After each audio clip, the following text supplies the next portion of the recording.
What's up, Entre Nation? Jeff Lerner here.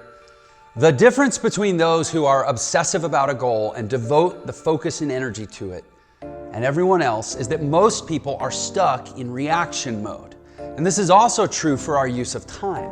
Think about it. How much time is used up on social media, Netflix, or even just texting a friend? How many times a day do we go to start a piece of work, but then we let some distraction take us over? Well, today we're going to move from procrastination to productivity using some simple hacks for good time management and epic focus. So go ahead, while you're at it, hit that like button below, subscribe to this channel, and let's get into it.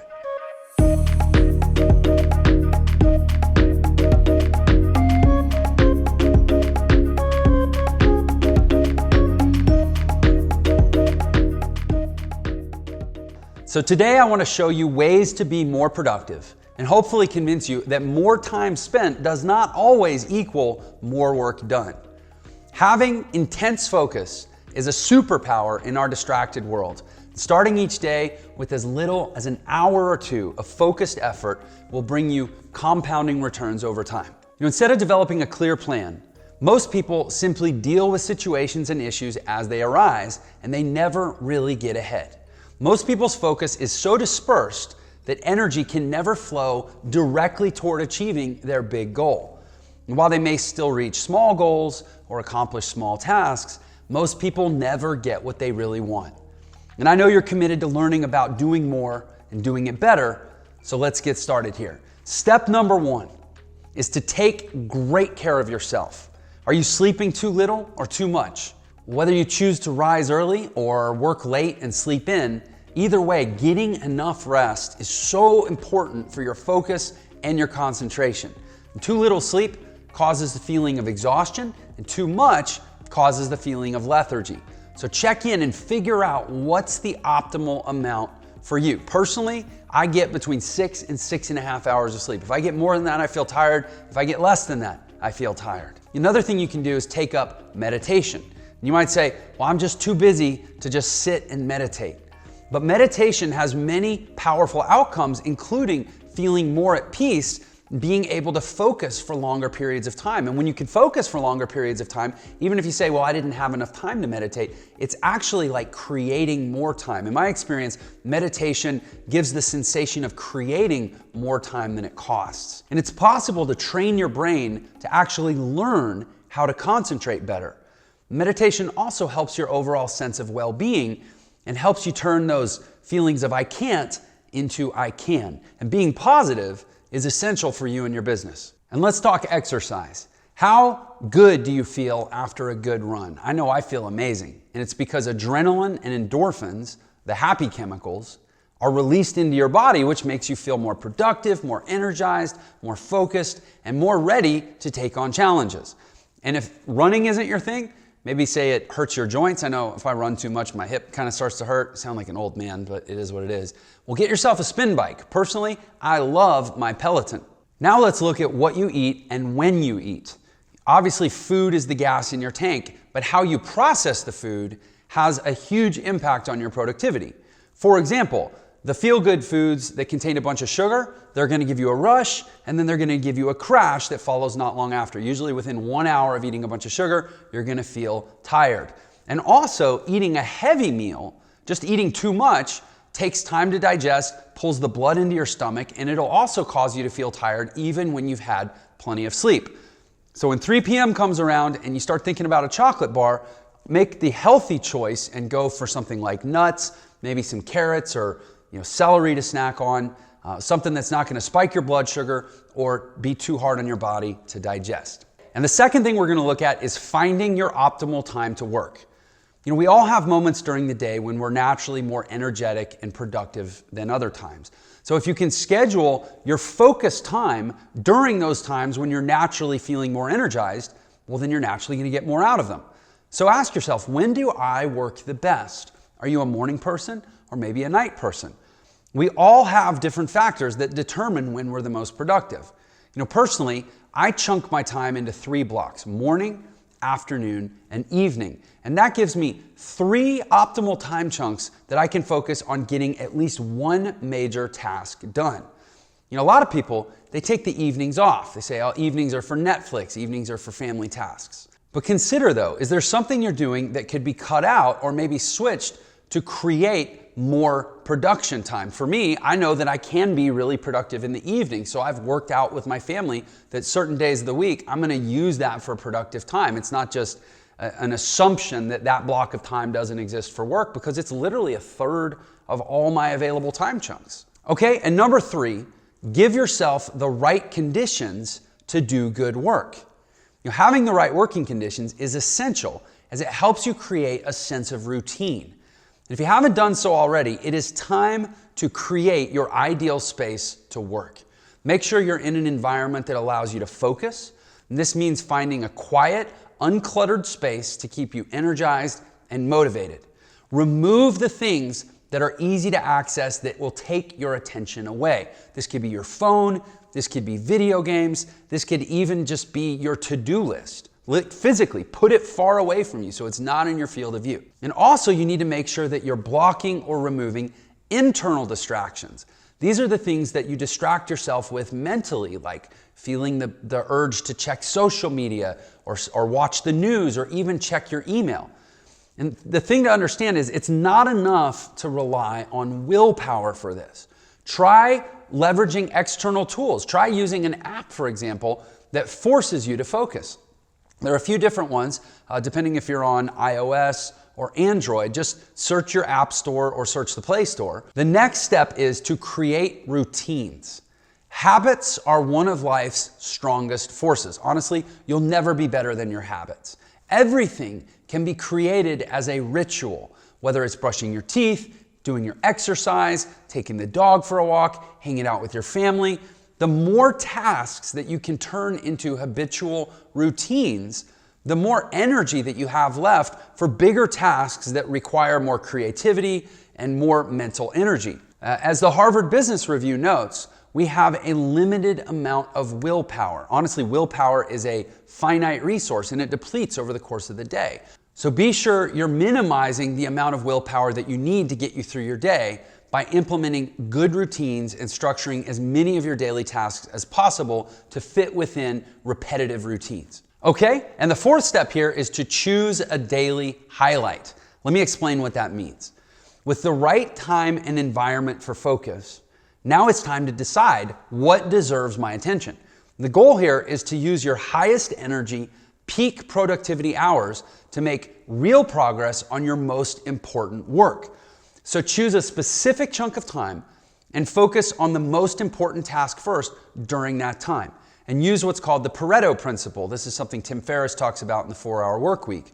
You put your focus on the 20% of your tasks that are going to give you 80% of your results. What you choose to spend your time on should be important and meaningful. That way, if the rest of the day gets eaten up by meetings, calls, or fires that you have to put out, urgent items, then you can look back on that one window of time and know that you got something important done that day. And when considering what's important for your day, think of these options. First of all, is it time sensitive? What needs to get done right now or has been nagging at you for a while? Second, is it satisfying? What do you really want to get done that'll make you feel accomplished at the end of the day? So if that's the only thing you get done all day, you still feel like you had an effective day. And then joyfulness. What's going to make you truly feel good and happy in doing the work? Okay? And then step number 5 is to ditch once and for all the idea of multitasking. Multiple studies, including one that used actual MRI brain scans that was conducted at the University of Michigan, shows that effective multitasking is a complete myth. It's a lie. The brain, yes, can switch tasks quickly, but too much switching totally decreases concentration and dramatically increases our number of mistakes. There is a huge difference between a solid 2 or 3 hours of focused time and a collection of 5 or 10 minute chunks between what we consider urgent tasks.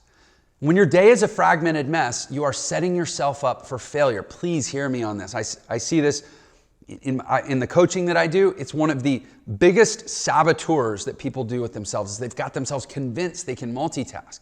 When you're multitasking, your limited time is contaminated by a few things. It's contaminated first by context switching, which basically says that bouncing between, let's say, your inbox and your current task, just the switching back and forth actually makes everything take up to 20% longer and reduces productivity by that same 20%. Next is what they call attention residue. Basically, our brain cannot switch tasks on a dime. It takes up to 23 minutes to regain focus after being interrupted. That's one of the reasons it's so important to create concentrated time and dedicated space. Literally being interrupted, whatever time the interruption takes, go ahead and tack on an additional up to 23 minutes is how long it takes for your attention to fully reorient back to the task. That's that attention residue from the interruption. And then there's what we call productivity shame. Listen to this, we spend 46.9% of our days, almost half the day, thinking about something other than what we're actually doing.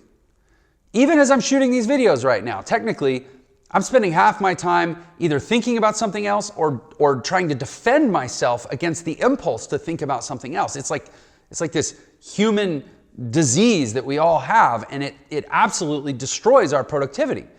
Splitting attention like this makes everything take longer, and there's this shame or this stress associated with knowing that you're not as productive as you could be.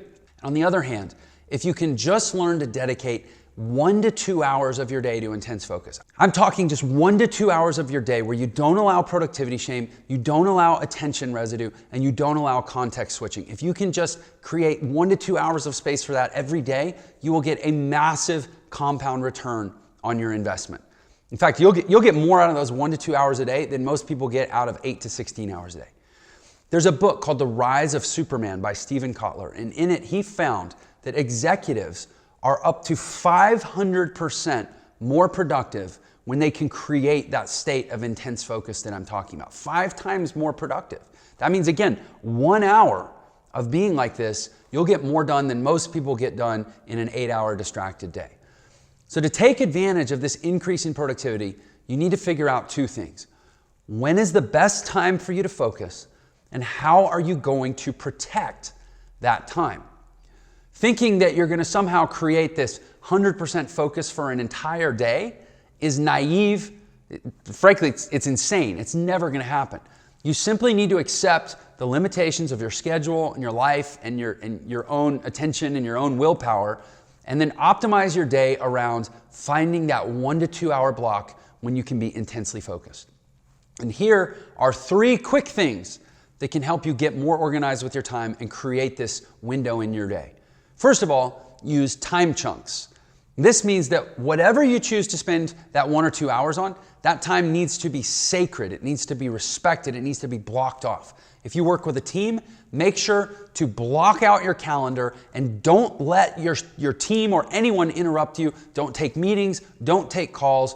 True productivity is doing the right thing at the right time in the right place. So you have to allow yourself that space. Then always maintain a prioritized list so that at any given time, if you realize that you have one of those windows, you can immediately look and see, okay, what should I focus my time on? By having a list of everything that needs to be done with the most important projects first, you're always set up for success. And checking off tasks is hugely satisfying when you know that they were the most important tasks. And then you also make sure that nothing gets forgotten. And then the next thing is handle papers and emails immediately. This is something I like to do where I create time and space, a dedicated time in the day when everything that's come in, I just go knock it out. And by forcing yourself to take action on, whether it's papers or, letters or mail or emails, again, physical or digital correspondence or communication, then you avoid having it pile up into an overwhelming mass because there's a certain type of stress associated with having a giant pile of stuff you need to go through. So make it a goal to handle those things as often as possible, maybe at least once a day. Just get it off the list. Step number 6, we got a big list here. Step number 6 is to listen to your body. Don't just be a slave to the clock. And here we've been talking about using this 1 to 2 hour window as our guide for this process. That is not a rule that's set in stone. Forcing yourself to work when you're losing your focus and your energy can lead to burnout.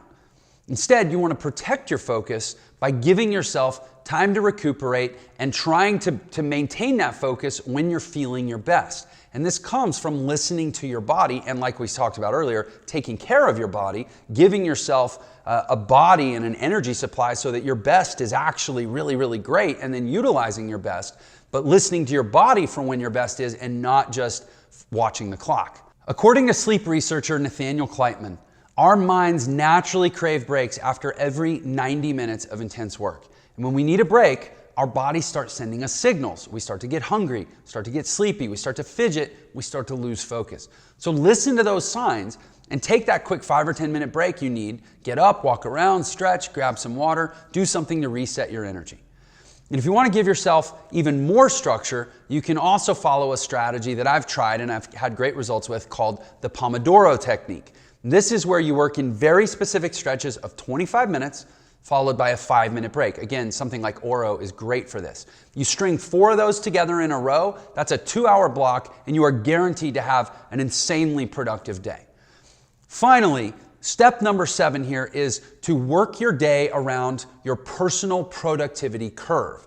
So basically, you figure out what your most focused window is going to be, and then you say, well, what am I going to do with the rest of my day? Well, completing your daily highlight during the focus window ensures that you get to spend the whole day feeling accomplished. But it doesn't mean you have to stop there. Use the rest of your time to make progress on urgent tasks, catch up on communication, get through those papers and emails that I talked about. You can still be massively productive outside of those focused hours, but the goal is to commit to the focused hours every single day. You know, I've coached hundreds of people over the last decade, and from my experience, most people are capable of so much more than they realize if they just get a really clear vision, learn to stay focused, and concentrate. It is worth the time to create good boundaries, and that means saying no to people and anything that's going to distract you or is not in alignment with your goals. And then write out your commitments for your daily practice, and then follow through with it. Okay? If you like this video and you want to get notified when new videos are released, I'll invite you, please subscribe to this channel. Make sure you hit the notification bell. I hope you can implement some of what we've learned today by blocking out some dedicated hours of focus, stop multitasking, turn off distractions, write out your plan, and then follow through on the best ways to take care of yourself. You are your greatest asset. Okay, thanks for your time. Take care, stay focused. I'll catch you on the next video.